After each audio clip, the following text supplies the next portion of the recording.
I am more mad about this Game 2 NLDS loss than I have been really any loss in recent memory, simply because it feels like the championship window is slamming shut for this group. Now, they can still win 3 straight. That could propel them to a World Series, and I will be a believer every step of the way if and when that happens. But damn it, man, it really felt like last night was the game.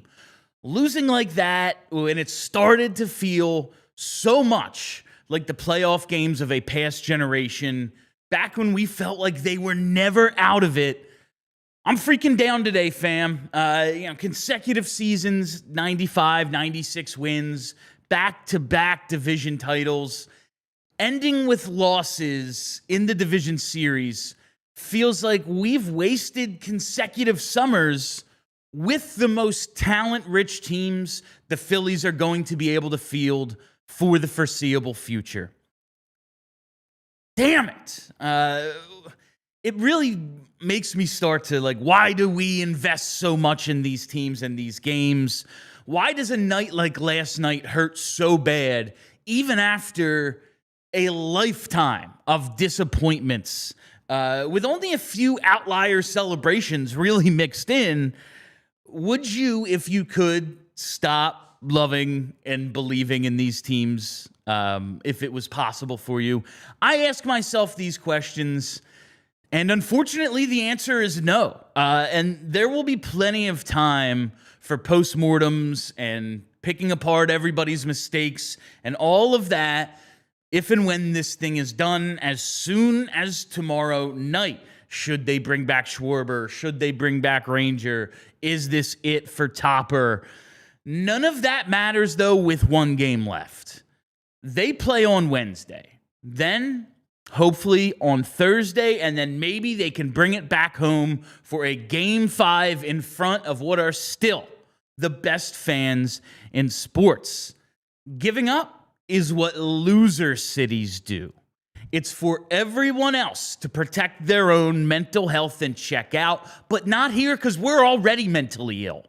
We've got one more game, and none of us should be checked out yet. We owe it to ourselves to put as much underdog energy, as much Rocky-esque energy into the universe as possible. Not for the team. Honestly, fuck the team. It's about us now. Who are we as fans? Because without our never tell me the odds, F you, love for these perpetual disappointments that we call our favorite teams, what makes us different from anywhere else? We have to leave it all out there. Negativity is for the off season, which might begin Wednesday night. Who's to say? There's plenty of time for that, though. It is time for us as fans to answer the bell.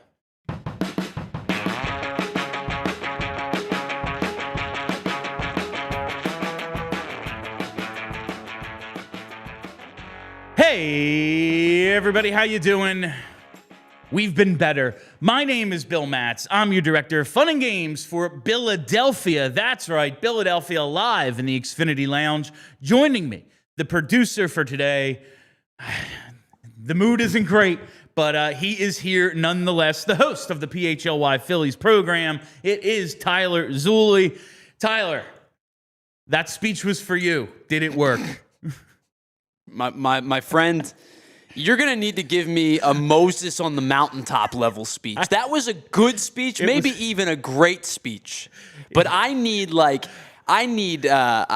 biblical. I need angelic, something to come down and transcend my body at this point, because the way that the team lost the last 2 nights, I mean, it's in different fashion.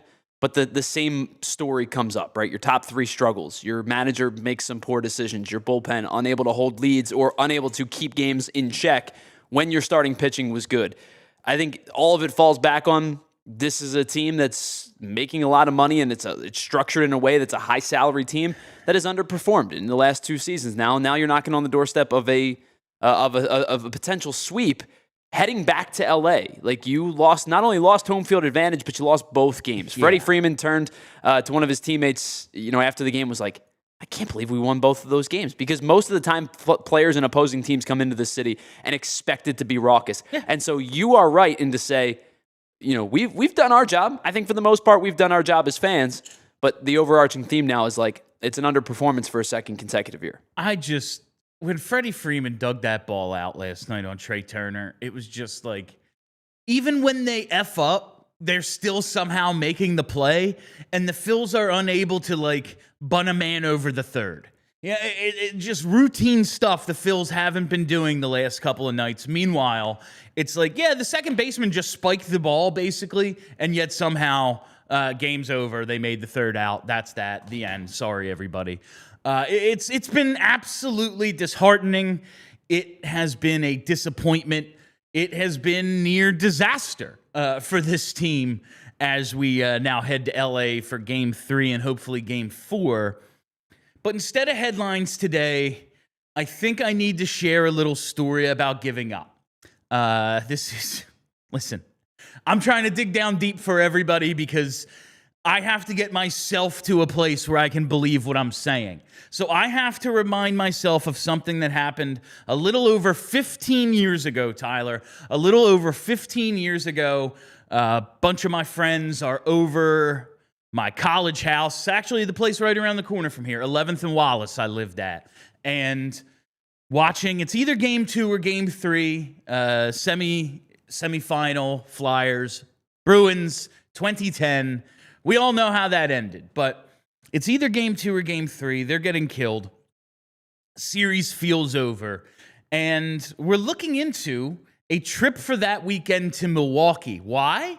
Because the Phils are going to Milwaukee, and for the first time in forever, they're going to be wearing the blue throwbacks. Now, they wear them every Thursday at home now, but back 15 years ago, they hadn't worn them in 20 years. So it was really exciting, the idea that there's going to be an 80s weekend at Miller Park. We can fly up for $200 because it's freaking Milwaukee in May. It's not exactly a destination, and we can check that out. And my buddy Mike says to me, the Friday of Game 1, which would be the Friday of Game 1 of this Phils Brewers series, would be Game 7 Flyers Bruins. And I just turned to him and say, Bud, I don't think we're going to have to worry about that.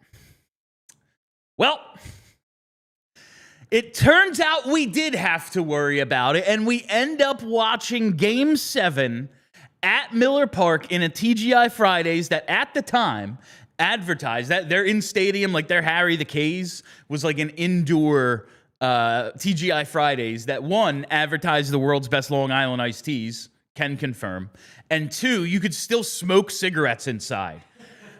The Flyers in this game, we are all flyered up. We're at a Phillies game wearing Flyers gear, watching it at the Milwaukee freaking bar, and they fall down 3-0. And longtime Flyers viewers, BSH radio listeners, PHLY Flyers, my buddy Frankie and I have a tradition. When one season ends, we toast a shot to the next season. Flyers get eliminated, go Phils, throw back a shot. They're down 3-0 in the first period. I get us a couple shots. I hand one to Frankie, and I say, go Phils.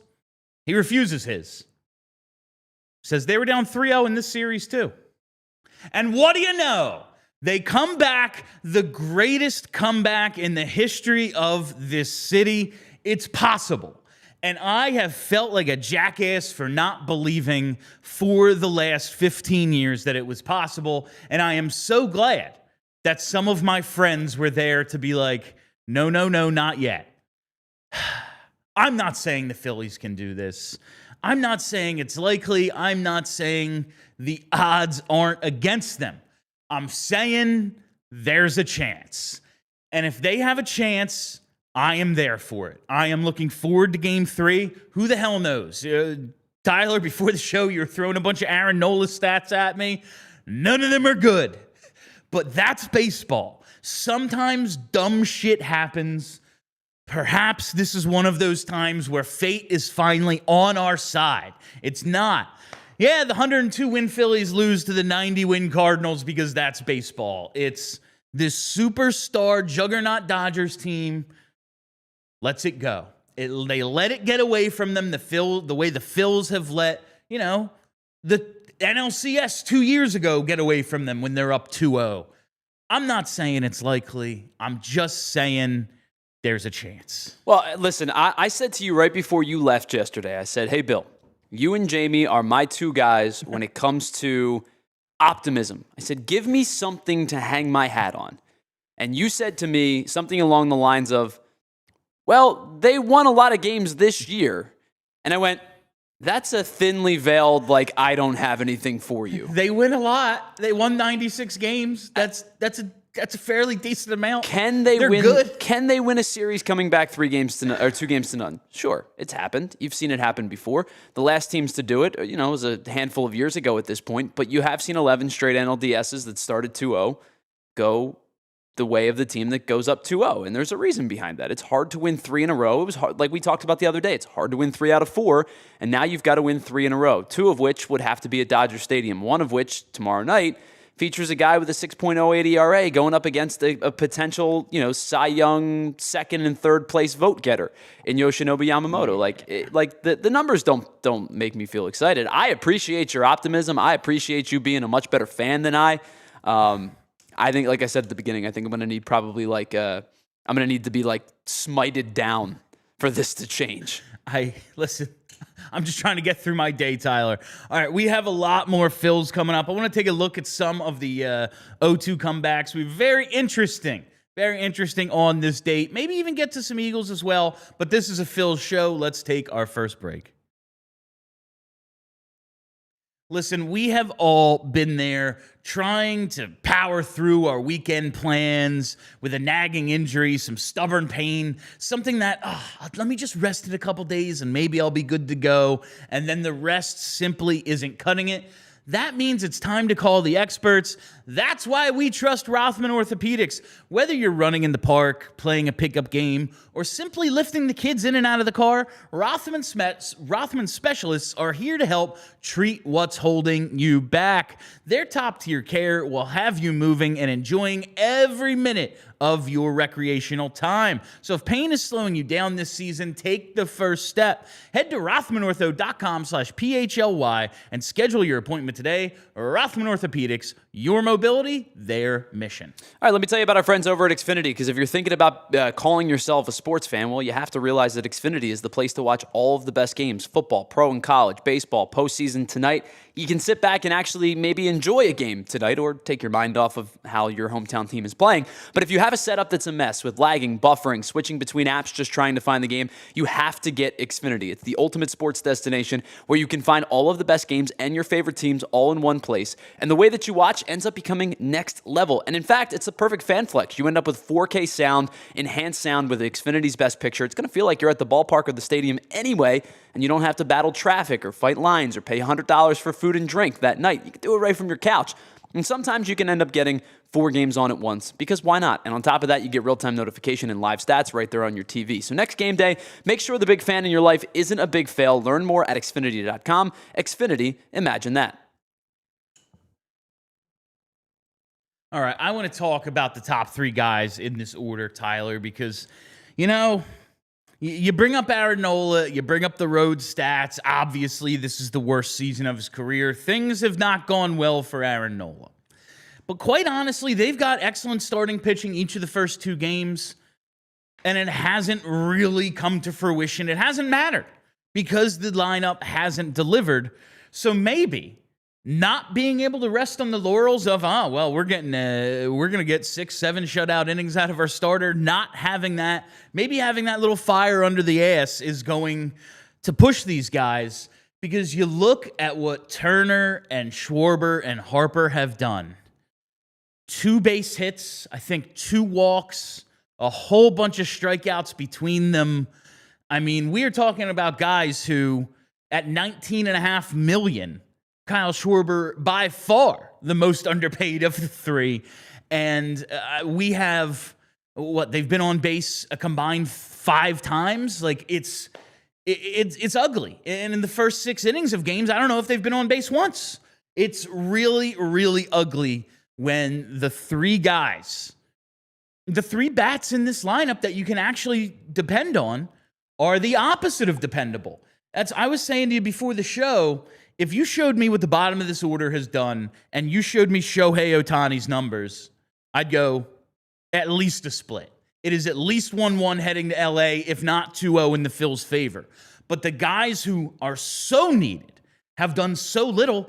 They are on the brink of elimination despite really good starting pitching, despite the bottom of the order coming through in a couple of spots, despite Shohei Ohtani doing absolutely nothing outside of that RBI single, which was just like an insurance run last night. This is the most disappointing aspect to me. It's that these guys, I would love to, like we talked about with Pat Egan, I'd love to be able to blame Johan Rojas or something, you know? If it was like, yeah, it's some bum I don't care about, but these are the guys who everybody has their jersey, and they are disappointing us. And I think that's kind of leading to some of like what Nick Castellanos talked about with the environment. Like, if I can't believe in Bryce Harper, it's like, what do I have? What do we have if it's not these 2 or 3 guys? Yeah, I mean, it's a 5 for 24 on base percentage. It's a 208 OBP. Like, it's not like we're talking about a 208 average and it's a 340 OBP. Their walks have, materialized into runs. It's a 208 OBP with a 208 or a sub 208 slug, because it's just the 2 hits, right? It's 2 hits and 21 at bats. It really becomes basically a 110 OBP or a slug or something like that. They have not provided any kind of pop at the top of the lineup. And you look on top of it, those strikeout numbers are pretty substantial between the 3 of them. It's double-digit strikeouts in 2 games. Now, the Dodgers have had 4 consecutive games where their starter has struck out 9 hitters exactly on the dot. It's Snell twice, Yamamoto, and Ohtani have all struck out 9 hitters in their first 4 games. It's the first time in postseason history since 1970, 1971 Baltimore Orioles to do it. You're talking about 50-plus years since that's happened. They've gotten elite starting pitching themselves, and this offense hasn't responded. And we talked about it after Ohtani's start. Like, he adjusted, the Phillies didn't readjust. And they've taken advantage of the Phillies not adjusting and them being, a really, really good starting rotation. And tonight or tomorrow night, you end up with a guy who has the only one of the group who pitched a full season. Yeah, it's...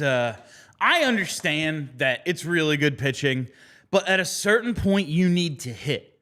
Like, I watched the 4 aces lose a best of 5, Like, yeah, pitching goes a long way. Great starting pitcher, but the Phillies have gotten really strong starting pitching as well. We get into the bullpen last night, some questionable decisions. I want to talk to you about a couple of these things and hit some social studies now, Tyler. The first one, this comes from Ryan Spader. And Ryan, he used to call up, especially when I would do like the Phillies pregame and stuff when I was on the air over WIP.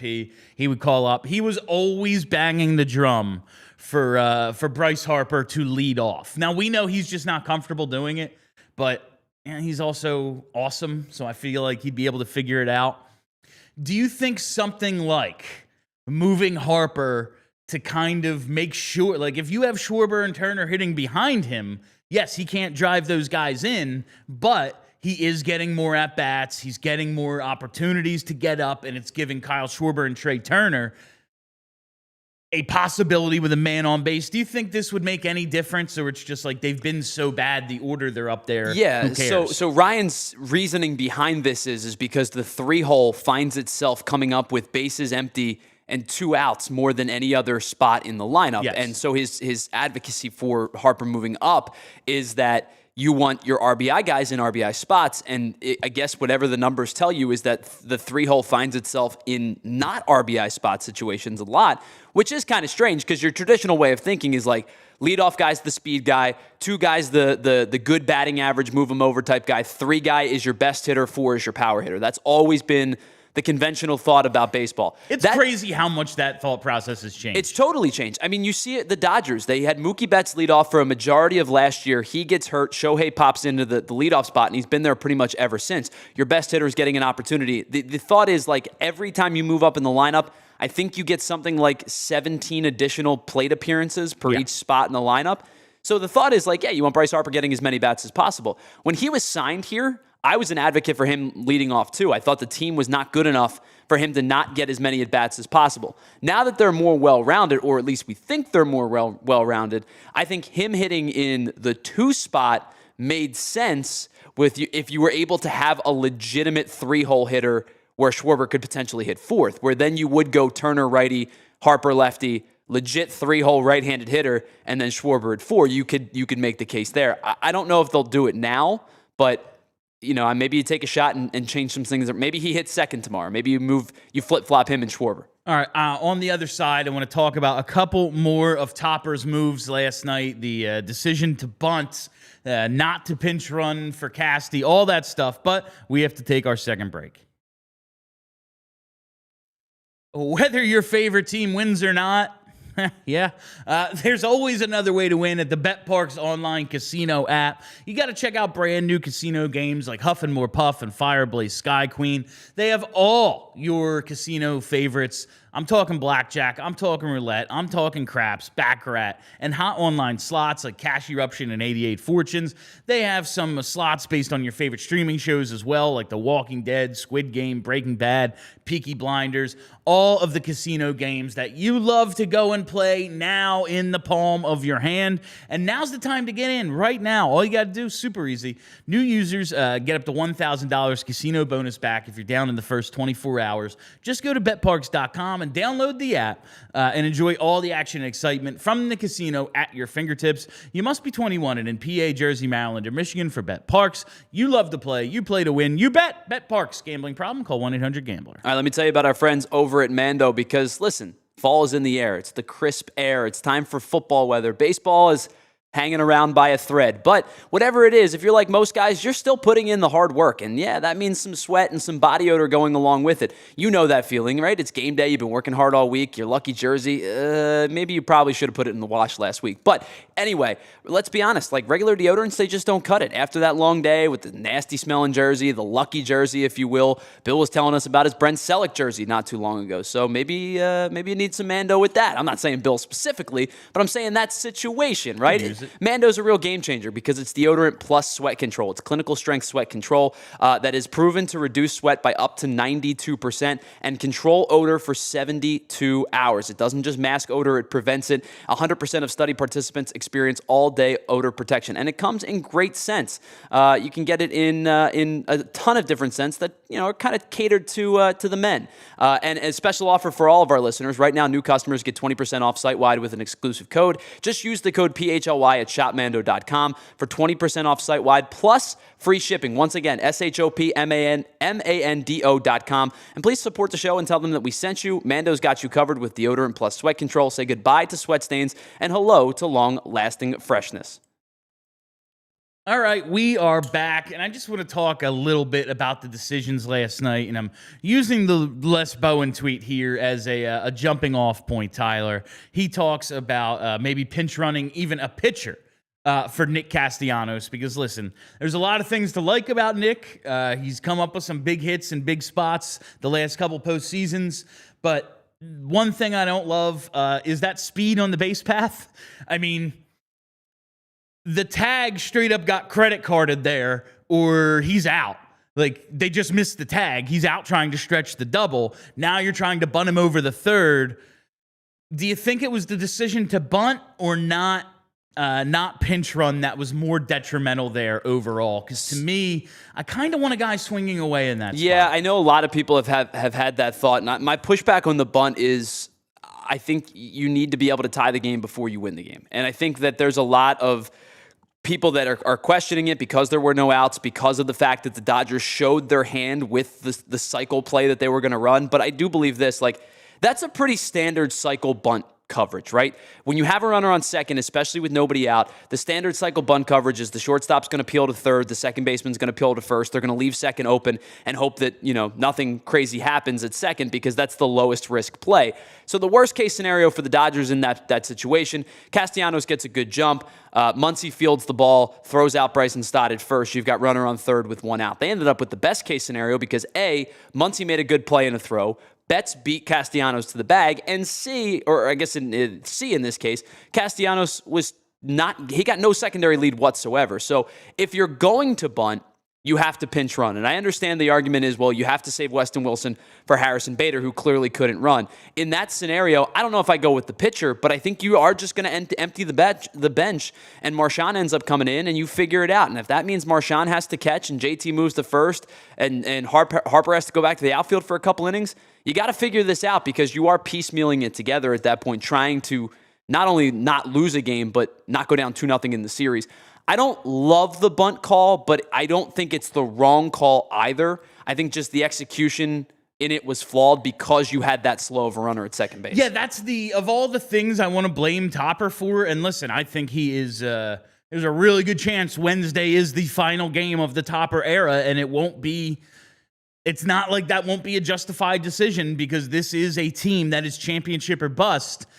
It's not necessarily the decision to bunt. I don't love it, but I get it. And he said after the game, like, you're at home, you play for the tie because you get the last at bat. If you only tie it, you still have another chance. Understandable. Okay. But like Nick Castellanos runs like Pat Burrell when Pat Burrell's feet stopped working. Like he moves at glacial speed. I don't know how the idea is, oh yeah, let's get this guy over to third, and then let's say he's safe. What are the circumstances on which you're confident sending him from third? Like a deep fly ball? Yeah, it's got to be a deep enough fly ball, sure. Like, that's it. A base hit or a ball to the warning track. Everything else, I'm not all that confident sending Casty. I think then the stuff outside of the Phillies' control comes into play. Yeah. A wild pitch, a balk, catches. I know I'm grasping at straws there. I get it. But it adds that added element that is not in play if you have the runner. Listen, if Bryson Stott comes up and hits a ball in the gap and Castellanos scores, the play works. If Bryson Stott comes up and strikes out, then we go, well, it was a bad decision not to bunt. I'm always a proponent of getting the runner 90 feet away because then outside factors can take hold and you could score on something that you wouldn't from second.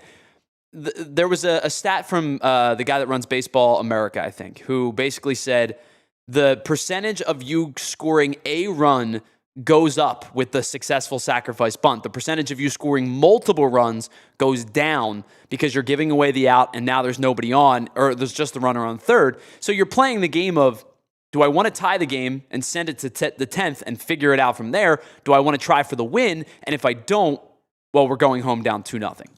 Yeah, and we saw how it all worked out, and now the margins are razor thin. I am keeping faith. I implore Philadelphia to do the same. I understand the desire to maybe separate yourself from it, just get mad at these guys and not have your heart broken on Wednesday. But I think that's for loser towns. But let's hit it on this date before we get out of here today. It's not necessarily uplifting, or at least the way it worked out isn't. But on this date, October 7th, 2010, Sergei Bobrovsky makes his regular season debut for the Philadelphia Flyers. He beats the Pittsburgh Penguins 3-2 in Pittsburgh. He stopped 29 of 31 Penguin shots, including 7 combined shots on goal from Sidney Crosby and Evgeny Malkin. He was absolutely electric in his rookie season. He started the year 11-2-1 and allowed 2 or fewer goals in 10 of his first 14. He finished the year with 52 starts, a 28-13-8 record, .915 save percentage, goals against just over 2.5. He was 7th in Rookie of the Year voting. And if I had one Flyers time machine wish, if I had a genie who said you can fix one thing in Flyers history, after this season, it's very simple.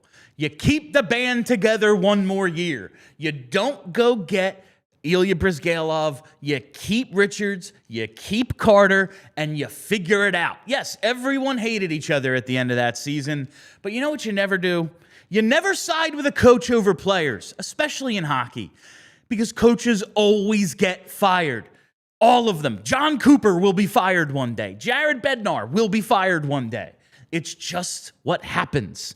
But that rookie year was absolutely phenomenal for Sergei, and if it wasn't for the team falling apart in the playoffs, and there's plenty of reasons for it, Bobrovsky, no one could ask him like how many games in a row was the most he ever played in Russia, because like no one spoke Russian and he didn't speak any English. His girlfriend couldn't even get a green card. The dude couldn't get laid for 6 months. Like, there's a lot of reasons he started to wear down at the end of the season. Maybe you just ride the guy who's been good all year. Instead, they go with a carousel in the playoffs. It pisses off Ed Snyder to the point he has to go give $51 million to Ilya Brizgalov. He's still getting paid for 2 more years on his buyout. Now, 15 years later, Sergei Bobrovsky will start tonight for the defending champion Florida Panthers against the Chicago Blackhawks. It will kick off the final year of his 7-year, $70 million contract he signed on July 1st, 2019. Since the Flyers gave up on him after his rookie season, he's won 2 Vezinas and 2 Cups. He'll hit free agency in July, entering his age 38 season. It all started on this date 15 years ago when Bob, as a rookie, beat Crosby, Malkin, and the Pens. That is all the time we have for you on Philadelphia today. Thank you all for listening. Thank you for hanging out. If you haven't already, follow us right here on YouTube. We are over 50,000 subscribers. We're working on 100K. You could be part of that next 50,000. Make sure you hit that like button as well. 15 likes, not nearly enough. Follow me on Twitter at Philadelphia PHLY, and follow the podcast wherever you get those. Just search Philadelphia. That's it. I am Bill Matz. Thank you to Tyler for producing. Till tomorrow, be excellent to each other. We all silly like the mayor.